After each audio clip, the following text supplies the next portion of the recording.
And we're live. Hello, this is Jim Miller, your host of the Bright Business Talk Show. And we have purpose driven conversations about life and business. And today's show is brought to you by the Bright Business Project, where business owners, founders, and startups can get access to focus and traction so they can grow and scale faster. And we've been exploring various subjects about purpose driven business on this show and during our club meetings. And one of those topics has been AI. And it's been fascinating learning about the AI structures. And let me pull myself on here, see if I can get this to work. And so there's my guest, Mr. Choon.lee, with me. And let's see, I'm going to change the show. There we go. All right. Yes, forgive me. I'm still getting used to all this stuff. But so we're talking to Mr. Choon.lee. We've got a ton of experience with Mr. Choon.lee about AI. He's been in the software world for what, about 35 years now? Something like that. Yeah. And so, and you've been with AI for a long time before AI was a thing. And you've been working projects, helping companies, and doing research and getting new things started and implemented. So you're making a dent in the AI world. So I'm very excited to have you join me on the show today.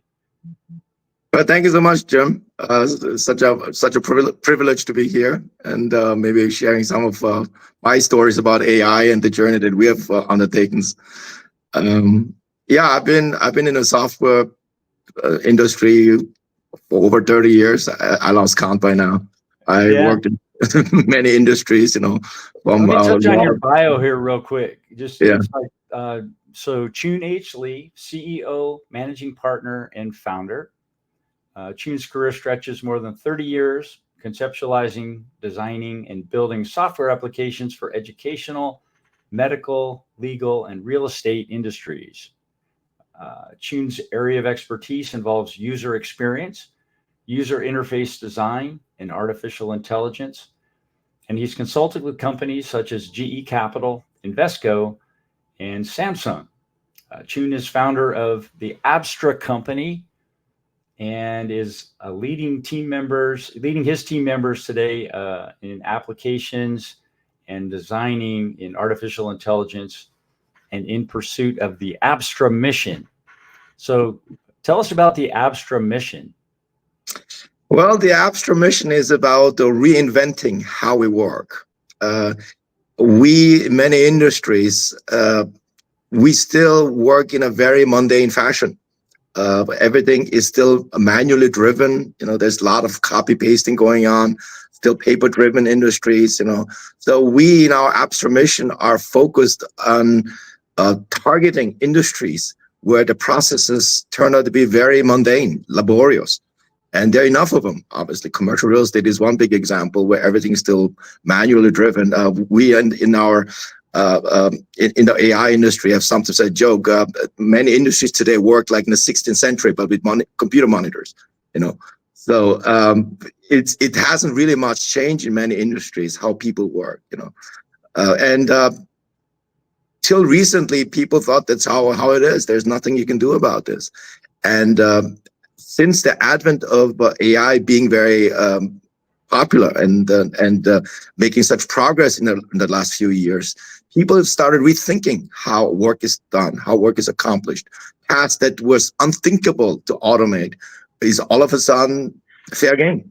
And that is what we're targeting. That is how we are targeting those processes. And that's how I also personally got into AI, many years ago. Ah, that's great. So you're let me jump right in. I've got a question. The big behemoth in the room about AI, I think, and one of the reasons it's become such a topic of interest is probably reflected in this question. You ready? Yeah. So AI, is it a friend or is it a foe? It's both. It has to be both. It depends on what you make out of that, right? Okay. So explain. Well, it's the same thing. Like, is a knife a weapon, or is it a tool? Right? In the hand of a murderer, right, a knife can be a deadly thing, but in the hand of a surgeon, it can be life-saving. Right? So I think AI is very similar. It depends on what you make out of that, and what the purpose of that is. And it is like so many other tools. It is both, right? It can either save life or it can destroy a life. It's true. It has been true since every tool that we humans have invented since the beginning of time, and it is also true with new tools like AI.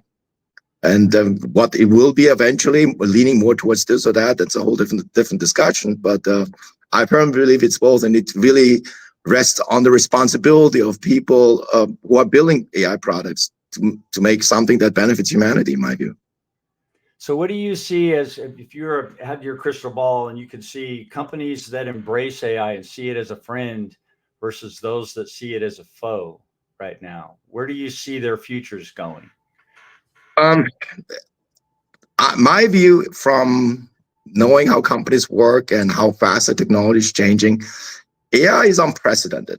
We had many revolutions in the past, starting from auto revolution, for example, right? Computer revolution, internet revolution, mobile revolution. And so us having a revolution in our human history is nothing new. What's new about AI, though, is AI doesn't have to be, can have a tremendous impact to our humanity, more than any other technology that exists before. And the reason is AI is maybe or can be one of the first technologies that is hardware independent. Because if you think about it, every revolution we had so far, right, from the cars to computers, everything, somehow dependent on hardware, on building something. When you build something physically, right, and it depends, then you involving far many people, and the development becomes much slower. Look, for example, the internet revolution, right? The first email was sent late 1960s, early 70s by DARPA, right? So since that, a lot of people consider that as the advent of the internet. From that time, from 1970s till we have today, we enjoy high-speed internet connection, that we enjoy with our phones and computers, took almost 50 years, right?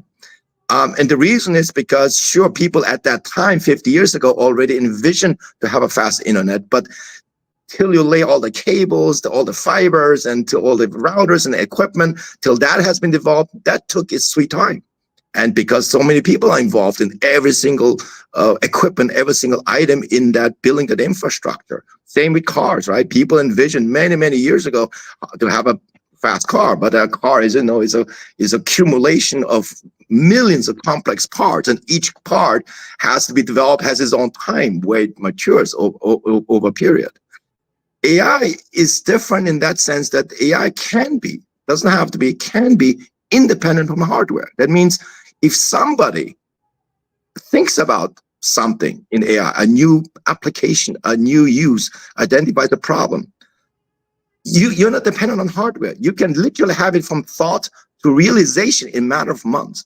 That is really the unprecedented difference between AI and all the previous other revolutions we have experienced before. Sure, there are areas of AI where it's heavily hardware dependent, like especially generative AI, right, of creating movies, creating images. But there are many other types of AI that we can talk about later that is not hardware intensive. It's literally somebody thinks of it, I can build something, and literally a matter of months or weeks, you can have a new product. And all of a sudden, because of that product, a whole industry segment might be obsolete. That is the power of AI, in a way. What do you see as this current state of awareness of AI, and how would the average business owner see AI today versus maybe your perspective on how they should see it? I think a lot of people don't really understand AI well enough, so that makes them very cautious. They don't know what to do with it almost. They don't know how to embrace it. Many factors, obviously, because understanding AI is not necessarily easy. Also, it is not always well explained, I thought. The material that you see outside is really written for people like myself, like product builders. But there is really not too many people out there who really are able to explain AI well, I feel. And as a result, the awareness, many businesses, many companies are not maybe digging deep enough into the subject as they should be. AI moves so fast now these days. If you're not on board the AI train, if you will, you're going to be dinosaur in 3 years. It goes that fast. So compared to this internet, right? If somebody does not hop on the internet, you have almost 50 years to catch up. With AI, you don't have 50 years to catch up. You have literally 3 years. That's it, or 2 years, or whatever, right? And that is the power of AI. Everything is in a highly accelerated fashion. So you better jump on right now. It doesn't mean you don't necessarily, as a business, you have to implement AI right away, but you at least need to start educating yourself, your people, your team about AI. What is AI? How will this change not only our workflow? How will this change our businesses, our customers, our how we serve customers? How will this change the competitive landscape? All that you cannot just try to figure it out once other people are on board with AI already. You have to do this now. Now you have to start, understanding it so that perhaps in a year or two, you can maybe, implement an AI solution. AI itself is also growing.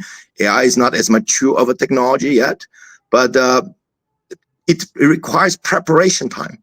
And the better prepared you are, the better you will be know what to do in a year or two, or whenever you are ready to implement an AI solution. But in most cases, I would say it's a mix between I don't want to deal with this right now versus in denial. I find that often too for many businesses. The proverbial putting the head into the sticking the head into the sand and pretending it doesn't exist, and that's definitely not a good idea. I would say at this moment.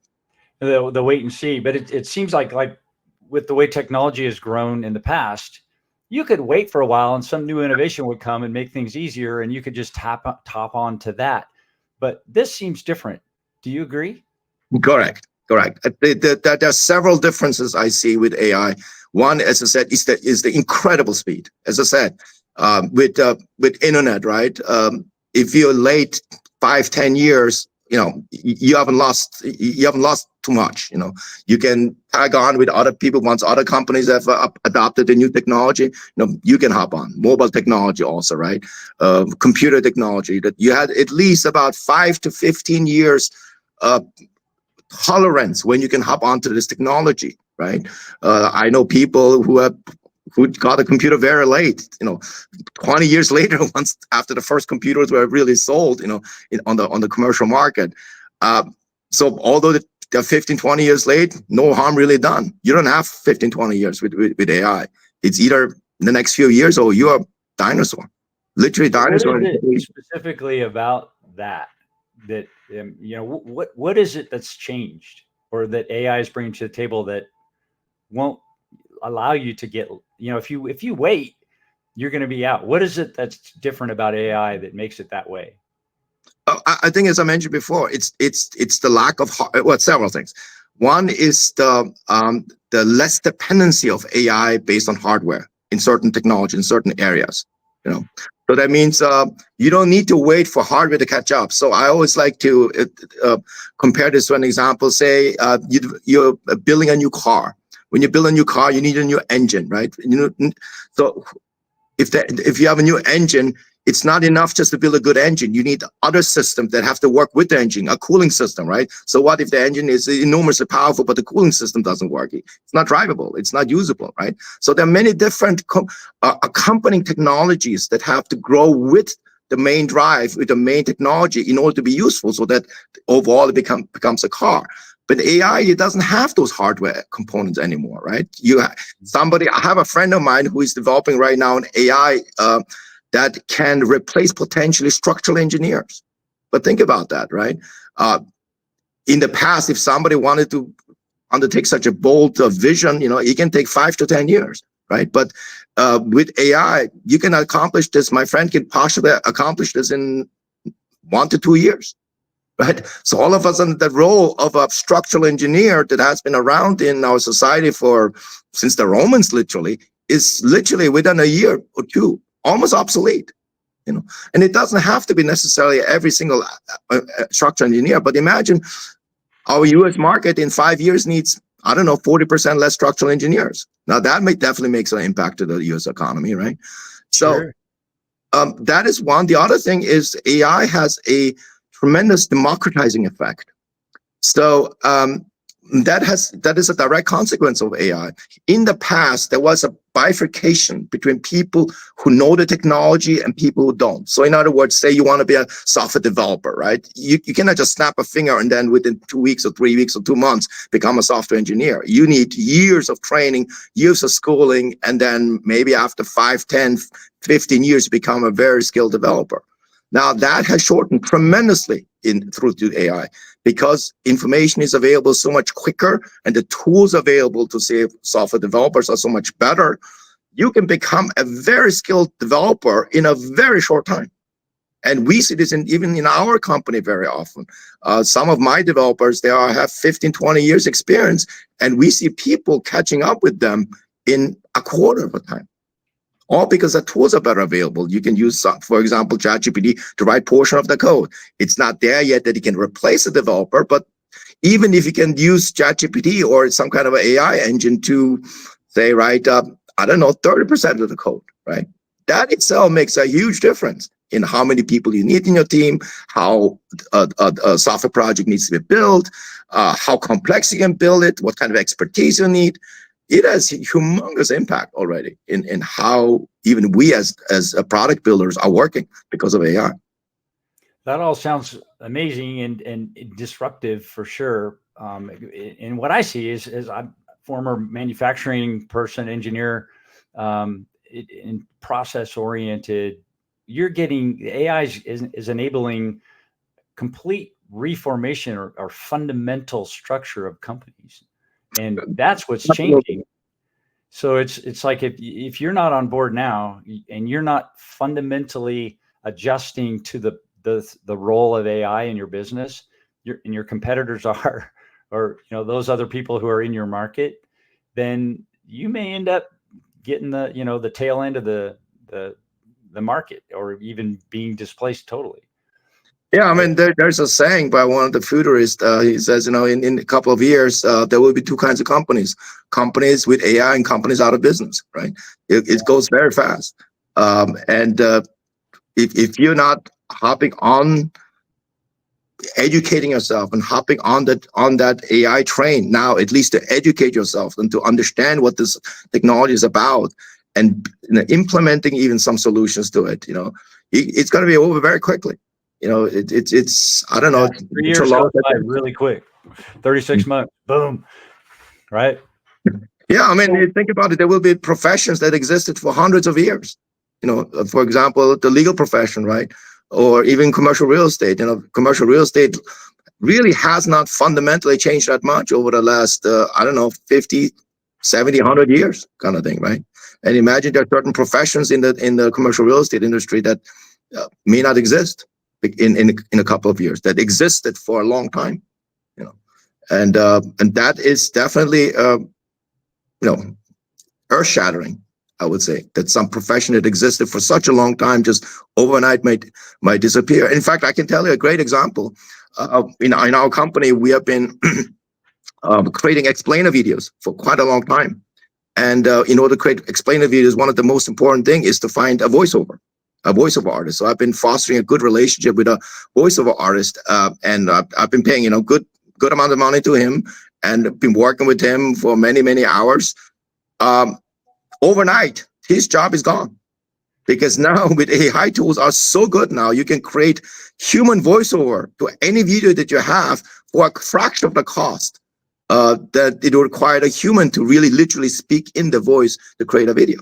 So overnight, his job was gone. Amazing. What do you see someone getting into this, and say they own a company, Mm-hmm. and they're looking to explore AI, and one of the, you do a SWOT analysis: strengths, weaknesses, opportunities, and threats, right? So Mm-hmm. if you looked at the SWOT analysis for AI and putting it into your business, what are some of the risks associated with this for a small business owner to divert his attention or her attention to doing this, and potentially taking away from momentum that they're building in their new company. Yeah, I mean, as mentioned, the AI technology itself is right now growing. So the first thing to understand is AI is not suited in every area. There might be AI solutions out there that have been advertised, but it doesn't mean necessarily it's the right thing. But what's important is for a company that wants to adopt AI is to understand, okay, what is this AI technology about? How would this suitable? An AI technology that may not be suitable right now could be suitable in, say, a couple of years or a couple of months, right? And can very well happen, but by the pace that it's right now developing, it is very possible. I think this could happen. I think you can look at it in a SWOT analysis. Obviously, I think that's always important to do this. But also, what's important, I believe, is to look at what is the problem that you're really trying to solve. And that's really to focus on that. What is the problem? What is the business problem you're trying to solve? So, for example, we are developing right now a product that abstracts LOIs. It's a business problem. So in commercial real estate, many brokers, not all brokers, but many brokers have been spending since beginning of time abstracting, summarizing letter of intents. Letter of intents, as you know, it's basically a proposal, right? And Sure. to keep track of those letter of intents, those negotiation that's going on, some brokers has been always manually copy and pasting and summarizing those documents. But and that can take a good 15, 20 minutes, of his or her time to do this for every single LOI, written. And imagine doing that in 90 seconds, right? So that's a business problem, identifying a business problem. And then the second element to think about is AI is not like regular software. Regular software is basically coding something and then you have pinpoint accurate results. AI is essentially a game of probabilities. So AI models these days, and there will be for a while, have inaccuracies. We call them hallucinations in AI. So sometimes those hallucinations are acceptable, sometimes they're not, right? So obviously, when you're drafting a marketing piece with AI, accuracy, sure, it's nice to have, but it's not the end of the world. It's not. But imagine you're building an AI engine that administers medications to a patient, right? It better be next to 100% correct, right? Otherwise, you're killing someone, right? So depending on application, the accuracy matters. And accuracy is a huge factor right now in AI. So you need to understand when you have plans, once you've identified a business problem where you've known from your experience, this takes a lot of time, it's a lot of manual work. Next thing you need to think about is how important is the accuracy there, right? Is it extremely important or is it not important at all or something in between? And depending on that situation, you can then think about, okay, what AI solution can we implement? How much will this cost? What is the cost benefit, on that? And it would be the right way to go to implement AI solutions in a business, Well, it sounds like too, if I was a small or a company owner, and I was looking for someone to give me some advice to consult with, that your company might be a good place to go. Yeah, we've been more than happy to, help people out to understand, to feel better, identify the problem better. There's so many areas that we're finding out that we people haven't even thought about how to implement AI, and we feel this also. As mentioned, I've been in software development for quite a while, and before ChatGPT came out, we've been happy if we find one new application. We've been corking the champagne. Wow, we found a new application, and we're happy if we have one per year.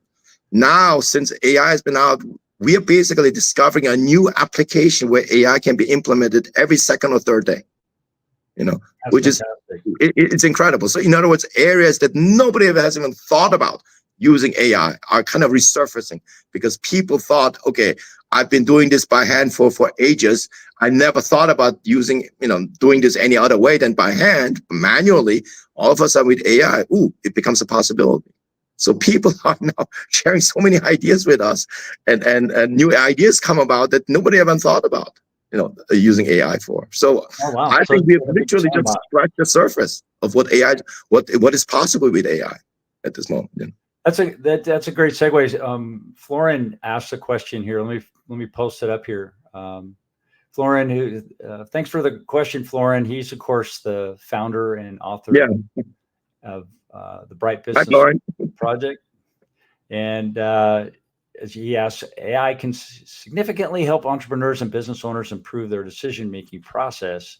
And he's asking how. Yeah, to understand this, let me back up a little bit and give you a quick overview how AI is organized, because that's one of the reasons people don't really, I feel, not fully understand how this would work. So there are many ways to look at AI, and AI is a huge topic. What I found was most helpful is to think of AI in three different categories, in three distinct categories. One is generative AI. Generative AI creates things. So when you ask ChatGPT, write me an email about such and such, create me a workout plan, or you ask DALL-E, draw me a picture, whatever, or you ask Sora to create a 15-second video about something. That's all generative. It creates something, right? That's type one. Let's call it type one.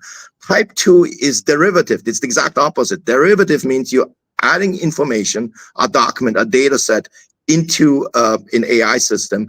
And instead of creating something, they extract key information out of that. A good example is summarization of, say, extracting key information from a bank statement, right? So you're building an AI model that extracts the balance statement from your bank statements.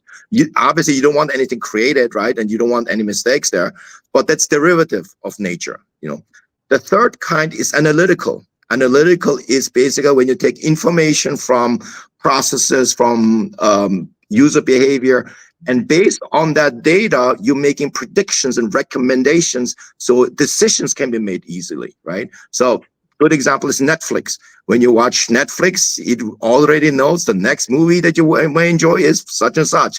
How do you think it knows that? There's an AI behind that, that observes the watching behavior of your streaming shows, and based on that makes decisions, makes a recommendation. So the question that Florian was asking is about the third type. So, and the reason why the distinction is important is because the deployment and the error rate are very different in those three areas. So in generative space, in generative AI, errors happen. But errors are less important because you're in a kind of a drafting stage anyway. You are in the middle of writing an email. So what if one word is wrong, right? So accuracy is far less important. In the derivative space, accuracy is everything. I mean, that's the space we are working very often. When you're extracting, say, from a document, what is a tax liability? That better not be a mistake there, right? It's not good if your tax liability is 10,000, but AI makes something up and says it's 100,000, right? Or when you're administering medication because it understands something from a list of medications, right? It better be pinpoint accurate. Analytical is something in between. Analytical, the accuracy is important, but it cannot be always achieved. But it is really helpful to have that. And based on how you build a model, you can achieve, a decision-making models that's more accurate or less accurate. And it depends on how complex the model is. It will influence the pricing, will influence that also, and the complexity of the task, obviously, and complexity of the decision that needs to be made. But what the question that Florian was asking about decision making is really the job, if you will, the task of the third one, the third type of AI model that I was just explaining. Okay, cool. Great answer. Thank you. So it sounds like AI can handle it, and you just need to decide what type of accuracy that you want to dial into it, and you start just rolling up your sleeves and getting things going, right? Yeah, so for a business owner, I would say, depending obviously on the size of the company, right? There are different solutions you can build, right? You can either build so when you look at AI solutions, the first question that you need to ask is what AI model is using? So you can build an AI application that runs in the back end, just ChatGPT, right? That's one model. Versus an AI application that runs its own custom designed AI model. You've built those, right? Correct. I built two engines so far, two models so far over the years, and I'm building two more at this moment, and I'm hoping to finish those two by the end of the year. So building those is obviously big pain in the neck. It's not easy to do those, but it allows us. So that's that advantage and disadvantage, right? If you use ChatGPT as your engine, right? Great thing is relatively cheap, but you're dealing with the limitation of ChatGPT. If ChatGPT hallucinates, there's nothing you can do about it. You cannot just call OpenAI and say, "Hey, can you make this more accurate for me?" Not going to work, right?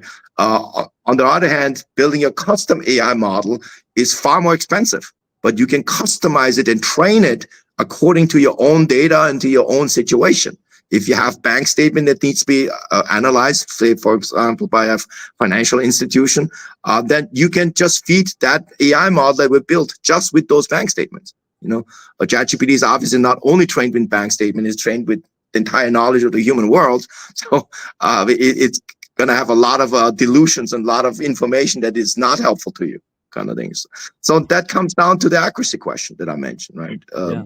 If you don't care about them that much about accuracy, because that's what the nature of the task is, yeah, you can use your ChatGPT. But if accuracy is very important, maybe not life-threatening like in medication, but let's say if you're abstracting information from a bank statement, yeah, if you get that wrong, there's a lot of damage, right? That's not good. Then, yeah, you may want to build your own custom AI model. So from the reading I've done on AI, I've gleaned that there's, and I want to confirm this with you, that there's basically you have a three-legged stool. You've got the hardware, like you mentioned, the computers, and then you've got software, applications, and the third thing is data. So Correct. those are you agree? Those are the three, like if you're to make AI a three-legged stool? It can be. It can be. It doesn't have to be. So, for example, depending on what type of AI you're looking at, sometimes hardware is extremely important, sometimes it's not. So for when you want to build an AI model that can generate, say, videos, right, like AI Sora does, that the ChatGPT brought out, OpenAI brought out, then hardware is unbelievably important. In fact, we're talking billions of dollars, many billions of dollars hardware investment that's required. And you can see how much OpenAI right now is burning through cash. I can assure you that the vast majority is hardware. Is a processing time, computing time kind of a thing. So for those are very compute intensive tasks to train an AI model about videos. But if you're talking about, say, as I said, like a AI engine that is able to make predictions, say in Netflix or something, right? You don't need that kind of hardware, right? And obviously you can take those analytical AI models and go to a million different directions. You can do sales projection, you can do prognosis about this, prognosis about that, right? So there's so much you can do with analytical AI that we haven't even scratched the surface on. But for those, you don't necessarily need massive amount of hardware. Whatever hardware already exists is more than enough to address them, right? So the hardware depends. Software is 100%. That's the other thing that we are finding out. I think one of the biggest mistakes AI companies right now are doing is to look at this as an AI project. And yes, it is an AI project, but what's equally important for the user is not only having a functioning AI model, but the software features surrounding the AI model. Right. So say we have a tool that does automatic abstraction. Yeah, that's great. And an AI tool can automatically summarize a document, but you need to organize those documents, right? This has nothing to do with AI. These are fundamental basic AI features that need equally to be in place in this application that needs to be equally usable to make this application usable for a business kind of thing. So the one biggest mistake I feel the AI companies these days are making is not paying enough attention about the software building 101, the features that the customer wants, and building them out and treat them as equally important as the software, as the AI features that the software is centered around. And the third one, obviously, is what you mentioned, is the data, and data is in the context of training. So the fundamental difference between traditional software and AI software is, in a traditional software, you spend time designing it, you spend time building it, you spend time testing it, and then you deploy it and you're done. Basically, right? As long as you've done a good job, you're done. You develop, you get paid. AI is different. AI, you have to do all that stuff. You have to design it, you have to build it, you have to test it, then you deploy it, and then your work actually begins, which is training. And how good a software is not only dependent on what a great job you've done coding wise, but how well it is trained.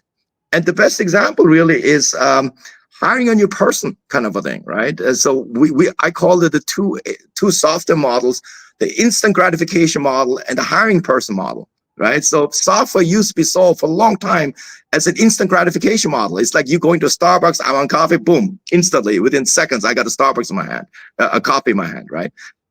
Software was sold that way. You can literally go now and say, I want my Office 365, boom, you have it right there in the second, right? That's traditional software. AI is not that. AI is more than that. AI is basically, you have to download it, you have to get it, you have to deploy it, install it in your site. But then you need to take the data that you have and give it to train the system, the model. It's like literally hiring an accountant for your company. Sure, you're going to make sure that you're going to hire somebody with enough qualifications. But even after you hire a person with enough qualifications, that person's going to take a ramp up time till this person understands everything, how everything works in your company. And that is regardless how qualified the person is. And AI works a little bit like this. With AI, you don't necessarily get perfect results from the get-go. It requires a ramp-up time till the AI can perform up to your specification based on the training, based on the deployment. And that is the big difference between that. And our AI models that we have usually is not good enough for complex tasks to do it, to work instantly, like in the instant gratification model. At some point there might be, but we're not there yet. Okay. So for a small business owner, where do you see the biggest bang for the buck or opportunities for them to start putting these tools in place in their companies and start getting that, this momentum started in the right direction? I think for small business owners, it is tasks that would take typically a long time, say writing tasks, marketing copy task, right? In the past, just putting a marketing copy together that you may have to hire 2-3 people and you have to look over the text, for a long time, so writing, using AI tools for writing purposes, that's a good application. Also image creation, right? You may have to, before in my past life, before I've been in software, I've also worked as a brand developer. So when you build a brand, just looking for the right image can take 2 hours sometimes, for one image, So when you have a tool like an AI model, you may not have to spend 2 hours for one image, for the right perfect image for your cover page or for the home page or whatnot, right? So using tools like this can help, right? So marketing is a big area for small business owners where I think AI applications these days have play a large role. Process improvement is naturally another area, but it depends really what the process is. Summarizing text is another area that I see a lot of movement going on. So those are some of the main areas where AI tools become universally available. That you can implement right away in your business, especially as a small business. Cool. Do you have any like stories that you can share with companies you've worked with or maybe not worked with, but that are using AI and having some challenges, but breaking through those challenges and getting success? Yeah, so one product that we're developing right now, as mentioned, is LOI abstraction. So that is one big area. Because so that's general commercial real estate, right? That's commercial real estate, correct. We serve mostly businesses. Our business is mostly B2B, not so much B2C. So our client customers are mostly commercial real estate owners, commercial real estate businesses. Not only, but that's the one big focus on ours. And we're developing different solutions. Right now, we're working on 11 AI products for different elements of different processes in this industry. So it's kind of an a la carte thing where it's custom to that particular business. Correct. I think if we're going down to that level of detail, it's not there yet that you can just pick it up and download it. You can do this for a certain application, say let's marketing, as I mentioned, right? The applicability is wide enough there. But for many other applications, especially if you go to B2B, the penetration of AI hasn't progressed far enough. So you can just buy something off the shelf. Plus, as I mentioned, in AI, the concept of off the shelf really doesn't exist, not yet.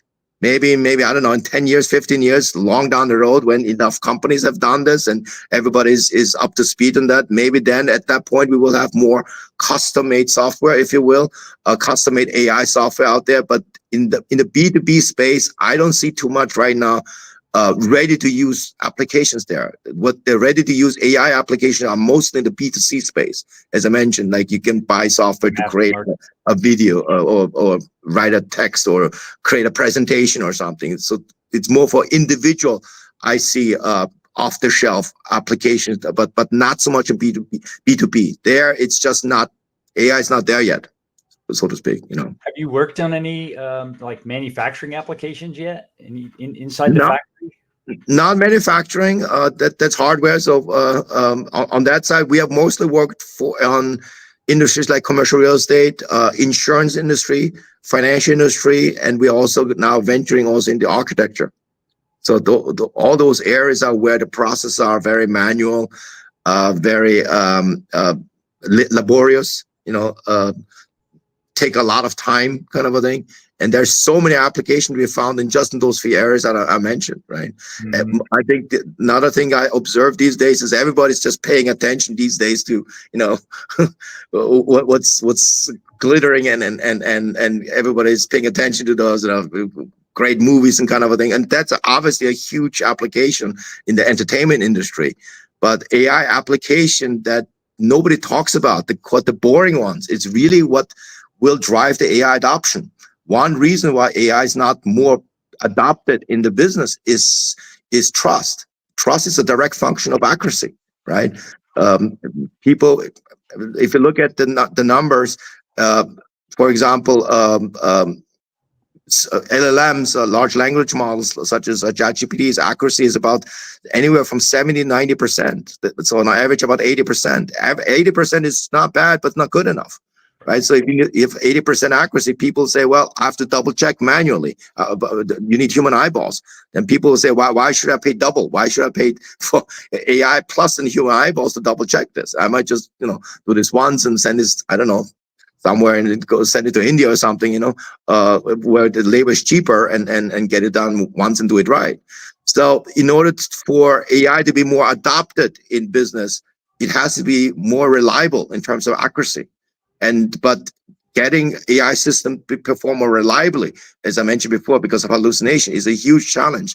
That is really what we in our companies specialize in. Our specialization is to find ways how can we mitigate those hallucinations and wrong results, and we call them APS, AI precision systems. So our AI systems that we build deliver high precision data accuracy. You know, we're talking typically in the range of 95 to 100%. So it's not for every industry. As I mentioned before, not every industry needs that level kind of a accuracy. But in industry, when either human lives are at stake or where the cost of getting it wrong is very expensive, right? Those are the spaces that we serve, and those are the spaces that we as a company target and go after and seek to serve. You know, and commercial real estate is one good area for that. Excellent. I'd like to switch gears if you're okay with it, and I'd like to bring Florin on with us and talk about the future. We had mentioned at the beginning that you know, you are interested in exploring what's next, and that you're working on some things. Just checking, would that be okay? Bring Florin on and we can have a chat about that? Yeah, absolutely. Absolutely. Okay, cool. Florin, you ready?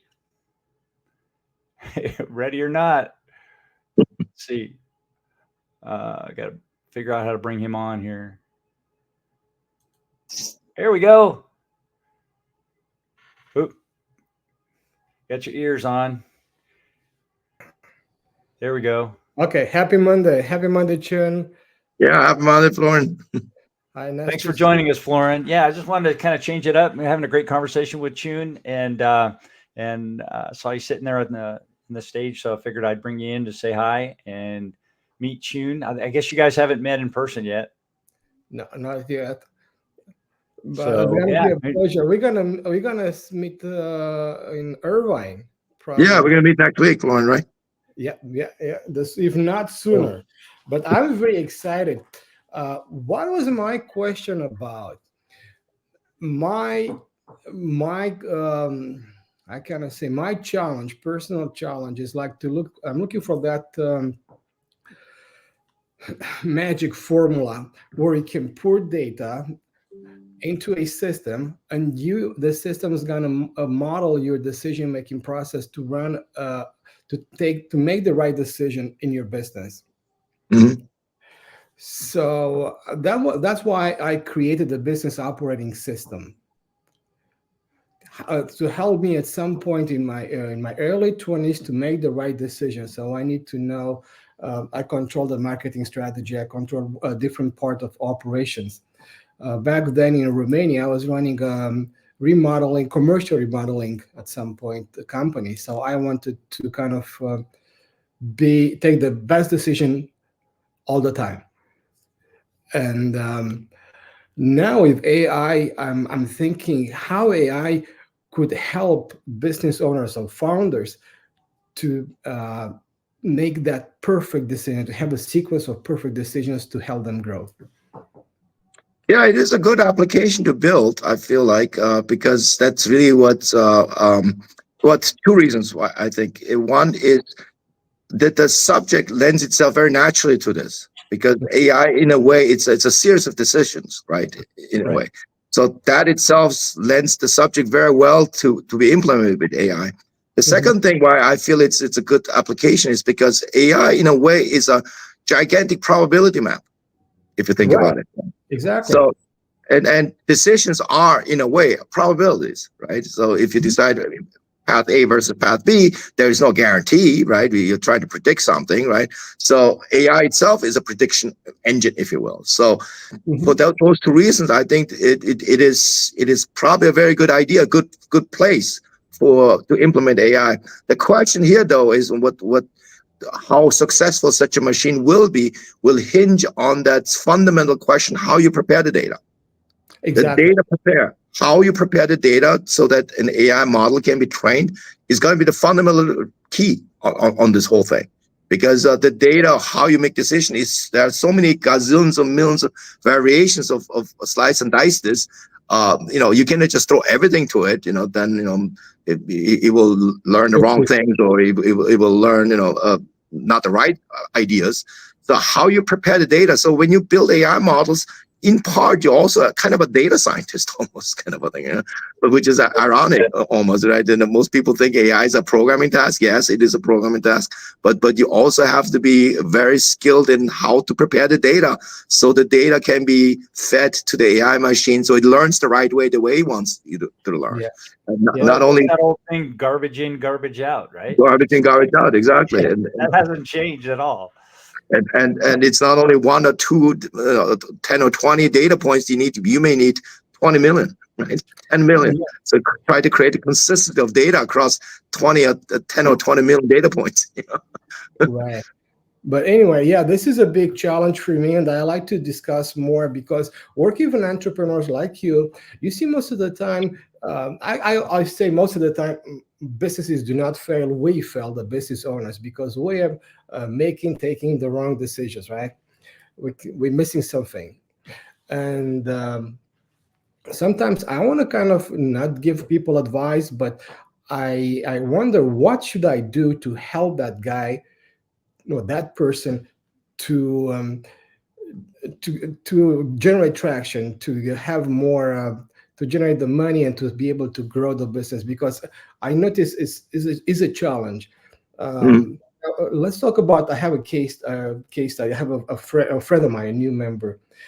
He has a small apparel, jerseys for kids, with different sports. He's making all this, like I said, t-shirts and equipment. And he's somewhere. He's managing the production. He has to go after customers. So he's somewhere in the middle. Is running all heads. So he's looking for a certain amount of load of work. What would that be optimal? What he should delegate? What would be sequence of steps? And I was wondering last week if AI would be able to help or to educate, to give an idea. Yeah, it will be. It will be. But again, as mentioned, it's going to be all a matter of training. How should we want to train this so it can give you the right answers to it, right? Building an AI model of that obviously will take time as well, but I don't even think that's going to be the hardest part of it. It will be difficult to build an AI model to do this, but it's definitely doable. And I've built models like this before in the past. But I think the key here is then how do you prepare the data so it can be trained? The preparation of the data so it can be trained, and how to frame the question so the AI model can answer it accordingly. That's going to be the key in a project like that. Yeah, and that's why it's related to our club, our Bright Business Club here, and I hope we're gonna talk more about this. So a group like Joseph said first time when we met, say, okay, you are kind of the board of advisors for my business. So to have a sort of AI operation application or something, and the board of advisor, we can help you to put put the right data in the app and right input, like to get a certain let's say AI generated advice. This is something that I have in mind, to be a blend between human experts, and then AI. Anyway.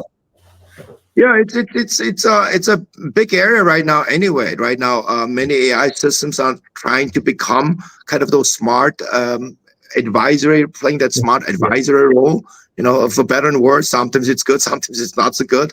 AI is very good in regurgitating information and recognizing pattern.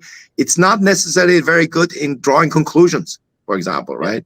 So the good example, a great example I always like to use is how in baseball, right? How you call a ball that hits a foul post, right? Most people don't know that it's called a home run, right? Because every ball that hits a foul post is fair ball, right? But that, in order for you to know that, it requires implied thinking, right? Have to draw conclusions. And AI is not very good with that at this moment, kind of a thing. And for that application that you're trying to build, you need a lot of those. And that putting that in, teaching that is really painstaking work. We experienced this a lot also in commercial real estate. How do you call a tenant who only pays triple net expenses? This is a type of expense for tenants when you pay only triple net expenses for the first 3 months of a tenure. We call them free rent, right? But unless the document specifically says free rent 3 months, an AI model will miss that. Kind of a thing, right? So it needs to be spelled out. It needs to be spelled out. The conclusion, the implication, the logical thinking, although it has made progress, is still lagging quite behind in AI models these days. Yeah. Now I have a personal question. Jim, can I talk? I don't want to. Yeah, absolutely. Yeah. No. Yeah. What are your most used AI apps or things like this, and which one you're paying the most money, kind of thing, and which one is the most expensive investment AI? Well, we've been building. We are just about to release the first AI application actually in the next couple of months, and and our AI application that we've been building most is actually a lease abstraction. So lease abstraction is an application in commercial real estate.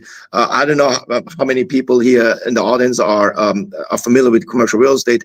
In the United States, every commercial lease signed by a tenant with a landlord is being summarized by hand.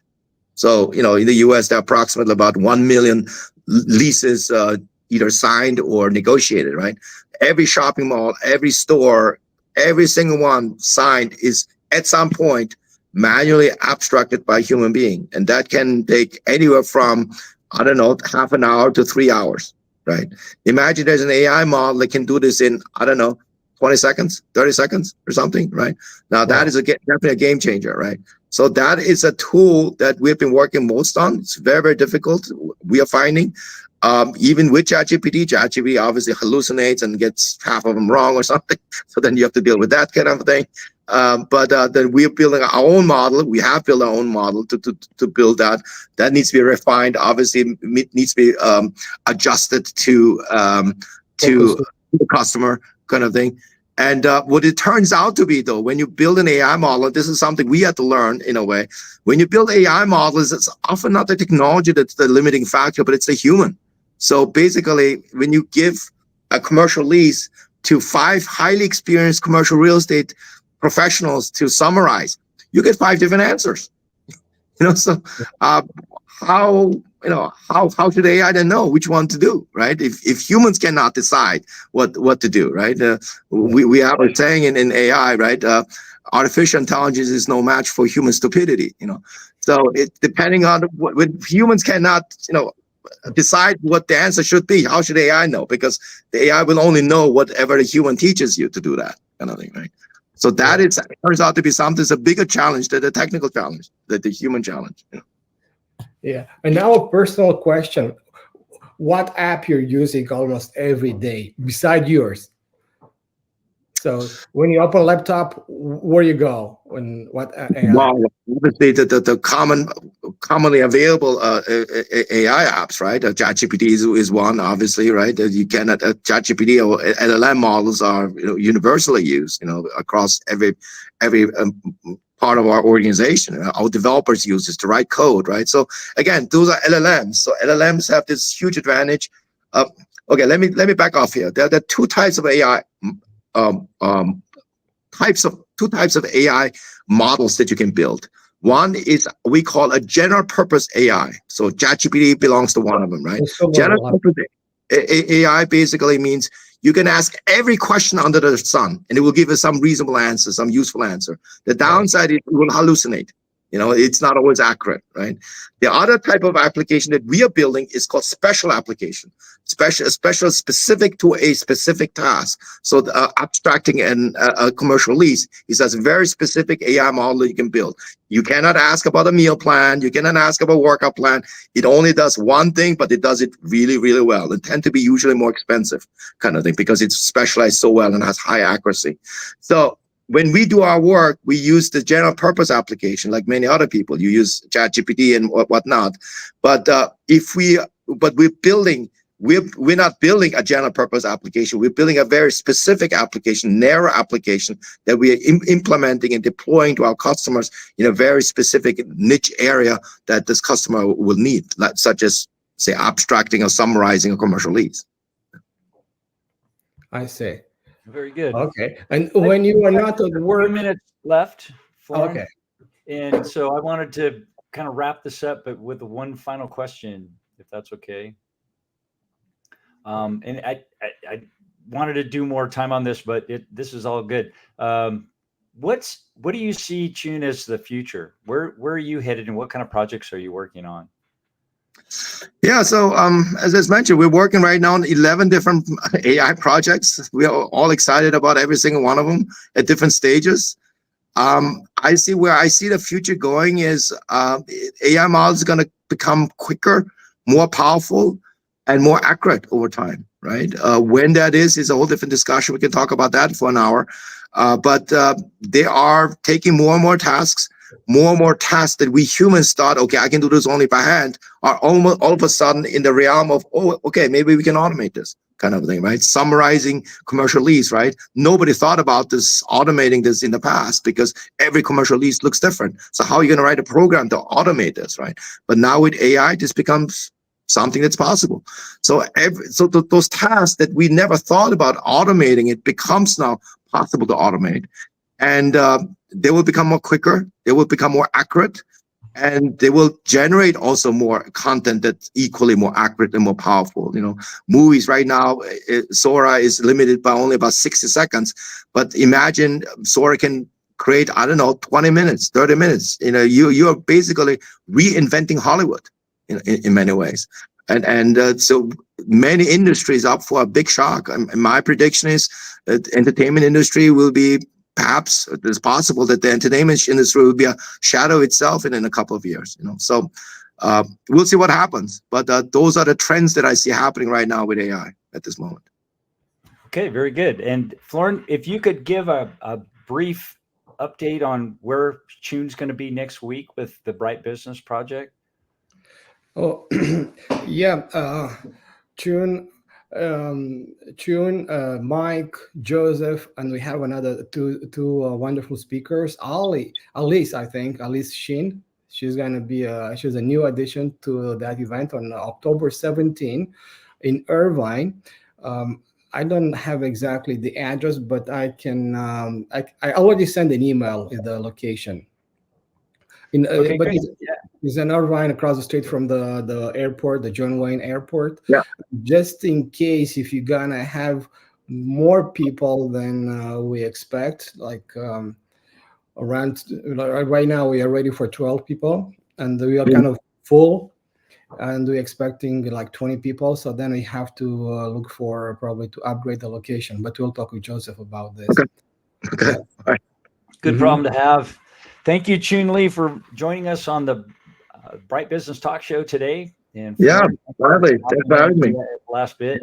This was fun. I've always loved talking to tech stuff and what's going on and what's happening in the future. One more point, and this is done. You're already over 1 minute. But I'm just saying right now. I'm sorry you couldn't. It didn't. We had some challenges with LinkedIn.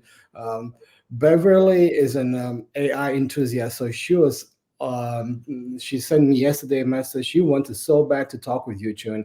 And Yeah. we're building in the right business already. We have like a community of AI. Specialized, and I hope one day you might want to build and share this community. Gladly. Thanks for having me. Yeah, thank you so much. Okay, guys, hang on a sec. I'm going to end the stream. Say goodbye, everybody. Thanks for joining us. We'll see you next week, and that'll be noon Pacific time. We'll talk to another brilliant executive and have some fun chatting about the Bright Business Program and have purpose-driven conversation. So we'll see you next week. Thanks, Choon. Thank you. Thank you, Choon. Don't leave though. Hang on.